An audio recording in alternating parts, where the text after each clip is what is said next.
All right, YouTube. So let's talk about egos, right?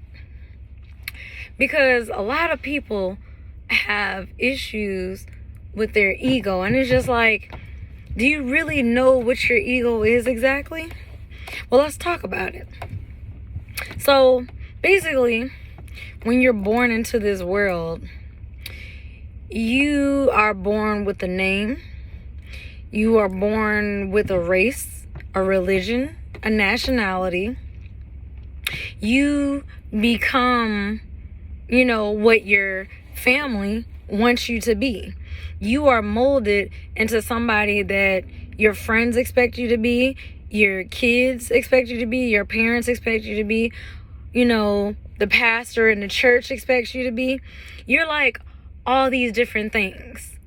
And what I mean by that is, it's been so many times back when I used to be in church that a lot of people would be in, they know damn well they was in the club, fornicating, all of these sins Saturday night. But you get up to go to church Sunday morning and you think all is right with the world. And it's just like, but I just seen you, on 13th Street at Club Onyx. You know what I'm saying?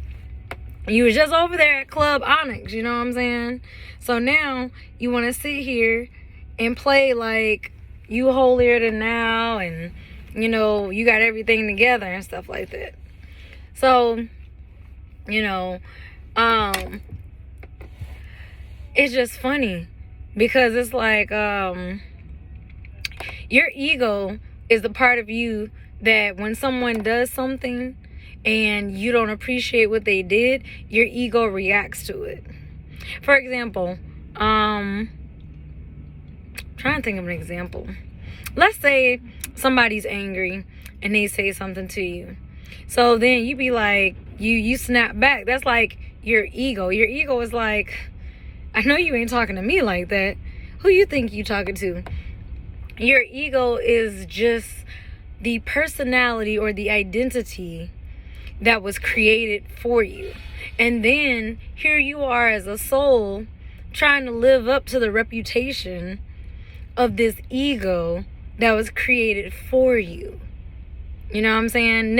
A lot of people live out of their ego. They think that the job they work at, the kind of car they drive, how big their house is, how much money is in their bank account, or how much money they make, the type of work they do. They think that all of these things define them. It doesn't define you. Because have you ever thought about why they call parents parents? Just think about it. Ask yourself, why do you think a parent is even called a parent? I'm just giving you time to think. You're not sure? Well, this is my philosophy about it. Parents are called parents because the niggas are paying rent to have your ass as the child in their care. So literally, and who are the parents paying rent to? The government, because they have to give you a birth certificate, a social security number. These things suddenly become part of who you are. You notice that if you ever call your bank or you call whoever, what do they ask you? For a tax ID number, your social security number, some kind of number that they can identify you by. And so when I broke the mold of like this ego and I'm not who my mom wanted me to be, and it's just like, have you ever thought about the fact that I'm my actual soul with my own thoughts and feelings? I'm a sovereign being. See, parents don't think about, oh, my child has their own mind and feelings and thoughts and stuff. You just think, a lot of people live by that old ass saying, children should be seen and not heard. Bitch, you gonna hear me? The fuck? What you mean I should just be seen and not heard? See, the reality that I look at things is, you can see a 3-year-old But I guarantee you that 3-year-old soul is old.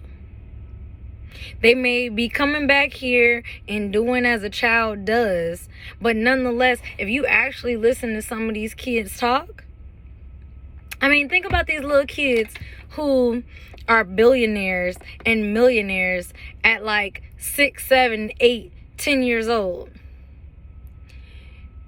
I don't know about y'all, but I thought kids should be seen and not heard. Clearly, these children who are fucking billionaires and millionaires with great fucking parents, or at least we would like to assume they have great parents, because how did you create a lemonade stand? And how did you create these dolls? How did you create these things? And now look at you, billionaires and millionaires at such young ages, because their parents more than likely probably did not sit there and create an ego or an alternate personality, alter ego for that child. They just allowed the child to be themselves, to express themselves, whether they're angry, mad, sad, whatever the case may be, and that's a part of dysfunction too. Like, a lot of people don't want to admit that, but ego is a lot of dysfunction, because instead of you breaking out of your pride goeth before a fall. And I'm going to bring this back to my cousin. My cousin has so much pride and ego that instead of just apologizing and doing what he was supposed to do, he'd rather go and act an ass. And now you've burned a bridge that you can never cross again. But it doesn't matter to me. You're a grown man. And on top of that, when you don't live up to the realities of this ego, like people, I guess, would expect you to, when you worry about other people's thoughts and opinions of you, you become limited and become boxed in, When you start not caring what people think, you don't care about their opinions, because a lot of people, y'all gotta understand, a lot of people's opinions are really just truly projections of themselves. For example, you have a great business idea or venture, and you know how you're gonna run your business, you know what you're gonna do and all that, and you share your thoughts with this person. And see, that's another thing too. A lot of y'all think your family is for you and love you, and they be the main ones against you. Your greatest and biggest supporters are always gonna be strangers. That's part of the reason why I'm so happy that I actually left my hometown, got out in this bill world, traveled, because at the end of the day, divine powers are always going to be with me and protecting me. So I don't worry about a damn thing. The biggest thing in the Bible says, fear not. So what you scared for? Why are so many people scared to quit their job and go to another job that's going to treat you better, give you better benefits, do this, do that for you? Like, why are you so scared? That's like the last job I had. They basically fired me for like no fucking reason. Granted, I didn't really want to be there, but I didn't expect to get fired neither for some bullshit that really wasn't, like, it was for like legit no reason. I've never had anybody call me up and praise me for how good of a worker, slave I am, and then fire my ass for it. But you know what that goes to show me? That just goes to show me that I'm chosen, that I'm different, because I generally don't last long on jobs. Either it boils down to two things.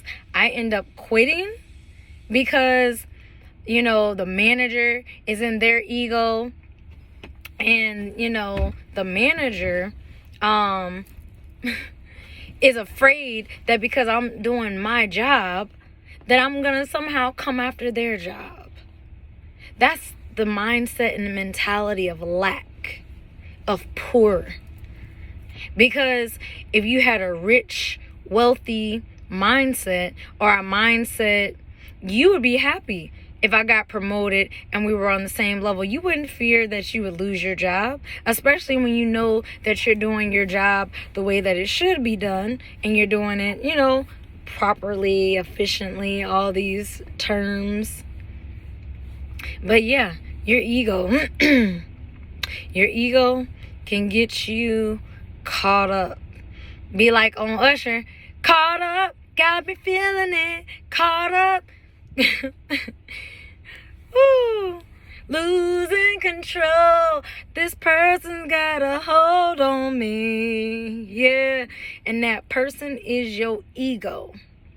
So, but what I've noticed in society is a lot of people would rather serve and worship their ego than to kill it, than to let it die. Because you do know death is an illusion. It is not real. You are a soul. And at the end of the day, you're eternal. If you want to come back to this world, you can. Or you want to go somewhere else, you can. I don't believe in the great sky daddy's fucking heaven or hell. Heaven or hell is right here in this little fucking matrix of a fucking reality that we live in. And if you ask me, it's pretty much hell. And if it's not hell, then why do I have to pay for air? Something that I breathe in for free, I gotta pay for that shit if I got emphysema. I gotta pay for it in a bag of chips. And it's half a fucking bag, or a quarter of a fucking bag, a fourth of a bag. It ain't even a whole bunch of damn chips in that. Look at how much air. Look at how much air is in this damn bag. Now I done opened it. Look at all that space of air. This was $149. $149. So how much was this air for half a bag of chips? You know what I'm saying? They got us, you know. And again, we live in an insane asylum, people. The world is an insane asylum. And we the fucking nutcases going along with the shit. And we ain't even got to be in straitjackets. That's the crazier part about it. I mean, Big Pharma pays you, or not pays you. You pay Big Pharma money for medications that cause more problems. If you take this pill, we're going to give you, like, let's say you got a heart problem. So you take some heart pills, right? Instead of, I don't know, just eating a proper diet and actually detoxing your body of all the, you know, GMOs, toxins, and chemicals in your body. But who am I kidding? You know, I don't know if you live in another country, but I'm speaking on America. Great old America just loves fucking convenience. Always in a rush. Oh, it's going to take too long to do this. It's going to take too long to do that. We live in a time of convenience. That's why people would never sit with themselves and like meditate and actually get to know themselves. A lot of people, I already know, a lot of people don't like me because I'm authentic and I'm genuine. They like the fact that I'm real until shit gets real for them. And I get on their ass. It's okay. It's all ha-ha, kikis, and giggles. But then if I get in their ass like I'm getting in somebody else's ass, oh, it's not fun anymore. Oh, it's not fun to be in the hot seat anymore, huh? But for real, though, you got to learn to go through your fucking tower moments when life seems like it's crumbling and falling down. Just understand. An ending is just the beginning. I mean, life is really a figure 8, aka the infinity symbol. You just go around and around and around and around. there is no end. So if there is no end, then I mean, why are you fearing when something goes wrong and ends? It's just allowing you to, have a better beginning, to start something new. But anyways, y'all like, share, subscribe. Tell me what you think. All right.